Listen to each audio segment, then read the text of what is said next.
Today we're going to talk about the Sony PMW EX3. This camcorder came out in 2008 and retailed for about upwards of $13,000. This camera shoots at up to 1080p, 24 frames progressive.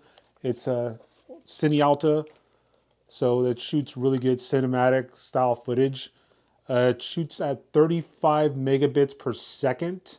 It's also one of the first camcorders to use interchangeable lenses. This is not the stock lens that it came with.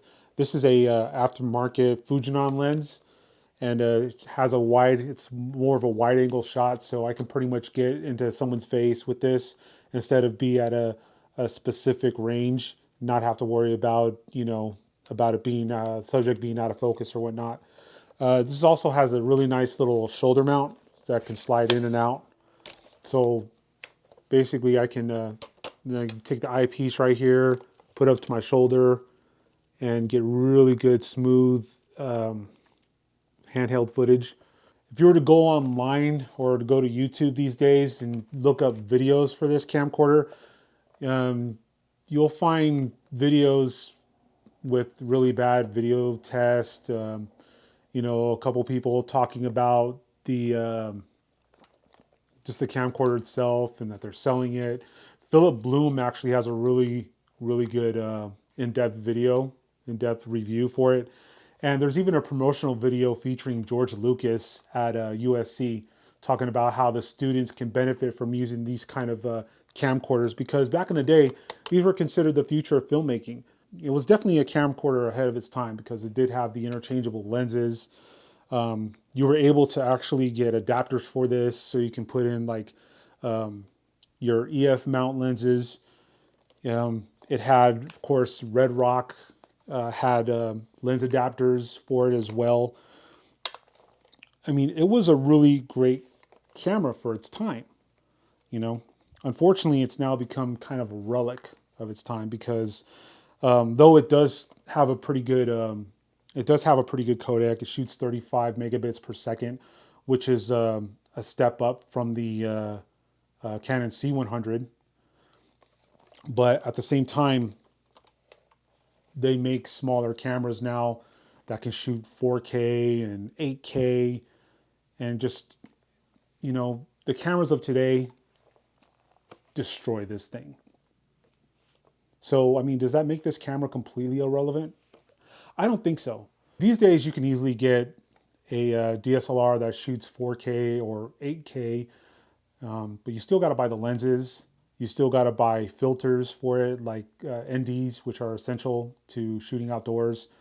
You definitely got to get audio for it, and you definitely want to get something to rig all that up, like a camera cage, and that can be costly. Or if you're a beginning filmmaker, you don't have a whole lot of money, you got less than $1,000, you can just get this thing right here. I mean, I was able to get this for $800. It came with like 2 to 3 batteries, came with 2 lenses, came with its own case. It came with 3 of the S/S cards. I mean, this will do everything that DSLR does except shoot 4K. It's even got an overcrank and undercrank feature right here. So I can do time-lapse videos or I can do slow motion videos. So if I'm shooting at 24 frames a second, I can adjust this. It'll shoot 30 frames a second. And in post, it'll go ahead and do the slow-mo already. So I don't have to worry about doing any other settings in post or whatnot. It's already done for me. And this shoots beautiful, beautiful time-lapse videos. You can go on YouTube and you can see some of the footage. It's just really smooth footage. This is probably the best camera I've seen for shooting time-lapse videos. Definitely worth it if that's what you like to do. This guy has a great LCD. So, I mean, you could take the eyepiece off or you can just have it like this. You can put on mirror mode for that and just turn it around and it becomes selfie mode. It's just a great all-around camera still. It's still a really good workhorse. And if you want to get like footage for like some kind of news or whatnot, or if you want to do some basic filmmaking, this bad boy will do it. Just word of caution, this is a camcorder, so you have to work with gain as well. So keep in mind if you're shooting low light, you're definitely going to want to get like an on-camera LED for this. If you're outdoors though, this has NDs built in, so you don't got to worry about that. But one thing I've set right here for the gain was for the low, I've set it to -3 gain. For the middle, I've set it to 0 gain. And for the high, I've set to +6 gain. You don't want to go any higher than that because if you're shooting in low light, I mean, this is a 1/2-inch sensor. This is not really ideal for low light. It's not very forgiving. You're going to get a lot of noise if you try to shoot with 12 gain. So I wouldn't do that. Definitely have some lighting for this kind of camcorder. So that is it. That is my PMW EX3 by Sony. Like I said, it's still a really great camera, and I would definitely want to use this if I had a problem with my Canon C100 or my Canon C300. Let's go ahead and get some footage and show you guys what I'm talking about. You'll see that this is still a really good camera to use. So here's my setup that I'm about to use. I went ahead and took the Canon C300 off the tripod and am now put the Sony PMW EX3 on the tripod right here.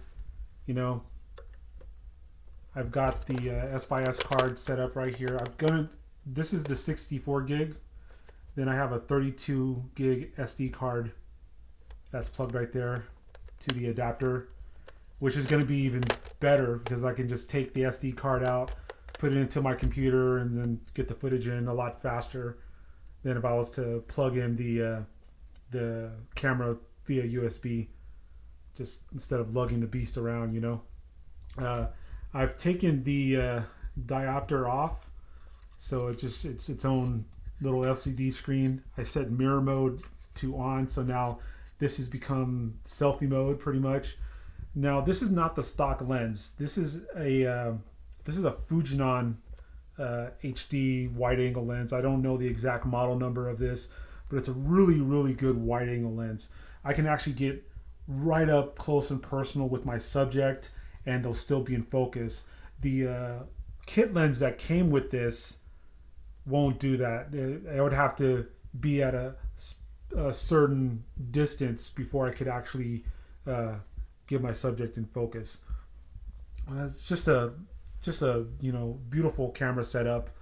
It's really good. It's got the shoulder mounts right here. You know, I can adjust my audio levels right here on the side. It's got a nice big battery that does exactly what the C100 does. You know, I can just push this button and it'll tell me the amount of battery life I have. Like I said, it's a pretty big battery. Here's my ports right here. One for the DC in. This has a SDI monitor out, and there's the S video. Then you have your ketchup mayo RCA cables. There's a component cable connection. There's my mini USB or micro USB. I forget what type that is. Here's my XLR ports. There's 2 of them right here, and I have a little adapter that'll go to a 3.5 millimeter jack, so I can connect to my wireless Rode set. And that's pretty much it. It's a really cool setup, and I don't know, I love this. This is a really nice classic camera, and you were to show up somewhere with this bad boy, yeah, they're gonna think that you're all business. Yeah, definitely an oldie but goodie. So here I am right now shooting with the Sony PMW EX3, and Right now I've got it set to 24 frames a second, 1080p at the CineAlta mode. It obviously is on. I think it's shooting at 35 megabits per second. So it's still pretty good. You know, as you can see, the picture quality is still really, really good. This is what I was shooting on to get the actual size of the camera and whatnot. This is my Canon C300. Still a great, great camera. Still a workhorse. I mean, this shoots at 50 megabits per second. So I'm not sure if you'll see a difference on YouTube, but it's still a really good. I mean, it's still a really good option. So, do I recommend using this camera right now as opposed to using something like this?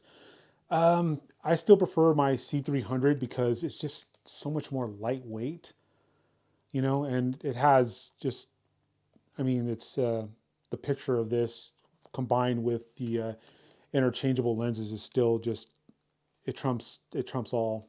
It's still one of the best cameras to use. This thing is still fire when it comes to like going to like any kind of event or whatnot. And it still has all the other professional plugins, you know, like genlock, timecode. And it still has all the stuff that is needed for if I was to go to like a corporate event, you know. All I would have to do, of course, is then I would have to change this lens from probably the 70 to 200 millimeter. But as far as getting close-up shots, say at a corporate event, you know, the one thing I'm going to have to deal with when it comes to this camera would be the focusing, because when you're zoomed in or whatnot, you have to make sure your focus is like dead on or whatnot. But with shooting with camcorder, if you notice, everything's pretty much in focus. Everything's going to be much more sharp, so you're going to get a cleaner, sharp image, and that's going to be more ideal for shooting something like a corporate event or some kind of televised event or a news event, because you know you got to make sure you get all the details in the picture. So is this camera still relevant today? Yeah, I would definitely say so. If you don't have the money for a newer Sony cam that shoots 4K or 8K, you know, and this is still a really, really good option. And this will do the job for you. That's what's important. That's the most important thing. Now, for getting the footage, uh, I would definitely recommend. There's still the XDCAM app. I think it's by Sony.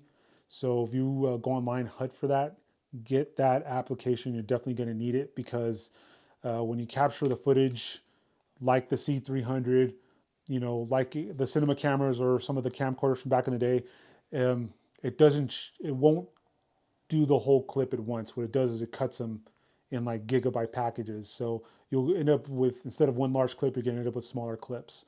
So if you use something like the XDCAM app, it'll stitch those clips together into the one big clip, and then it'll import it into your computer. So you're definitely going to want to use that. Um, same thing with the C300 or C100. You know, it shoots them in small clips. I don't know why it does that. You know, it's kind of annoying, but it does that. Also, when you go into like your cards, you know, you got to hunt for the footage. It's going to be like within a folder, within a folder, within a folder, or whatnot. So having an application that actually eliminates all the guesswork, perfect. Definitely get one of those. This for cinema, this for live broadcast stuff. You know, I think the broadcast quality now, I think the standard has gone up to like 50 megabits per second, as opposed to the old 35 megabits per second. So if you were to get something like, you can get something like an Adamus, like a Shogun or something, because this will still work with SDI. So if you were to get like an Adamus with SDI input, you can still connect this and you can still get, uh, you can easily get 50 megabits per second. So the footage it'll still be quality. You can still get it for news gathering. You can still get it for Nat Geo if you need to. You know, it'll still do the job for you. If you're getting things though for the web, 35 megabits per second, no problem. It'll still work just fine. Again, right tool for the right job.